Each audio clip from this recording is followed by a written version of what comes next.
here to share an idea with you to help students with reading of authentic or semi-authentic texts and a focus on vocabulary, especially the lexical chunks, the phrases in the text, and how to get students using them. It's basically based on a KWL chart approach. I'm sure lots of you know this already, and there are lots of good materials on twinkle.co.uk. The K stands for know. It's what do students already know about the text and the topic. Maybe using the headline and pictures as a prompt, we can brainstorm, get lots of useful language, lots of these phrases, not just individual words, but these lexical chunks that we think they'll appear in the text.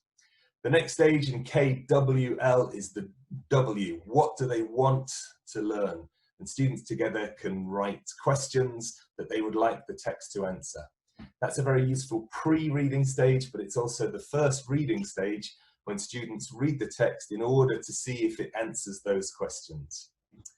After this, the L would be what they know, what they want, what they've learnt, so they can reflect together with other students about what they've learnt from the text. Also, perhaps which of these lexical chunks that they identified appeared in the text as well. The next stage would be to go back through the text, highlighting all these phrases. And as a teacher, you can then pull them out, get them on the board, focus students on the meaning, the form, the pronunciation of these nice chunks of language.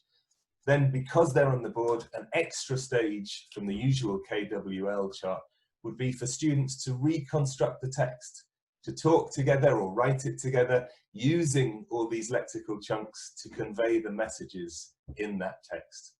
Now, if you're teaching online, you can save your board. If you're teaching in the physical classroom, you could take a picture, and then you've got lots of that useful language to recycle and revise at a later stage. For example, I'm going to read a little text that I've got, that I did a lesson on about Ed Sheeran.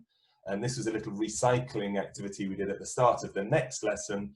I'm going to read it, but stop mid-chunk to see if my students can answer and complete those chunks for me. So, for example, Ed Sheeran's third studio album, Divide, was released in 2017. The single, The Shape of You, became his first #1 hit. And because we've used that language again, it's begun to be cemented in students' memories. They could then go on and use that to talk about their own favourite singers.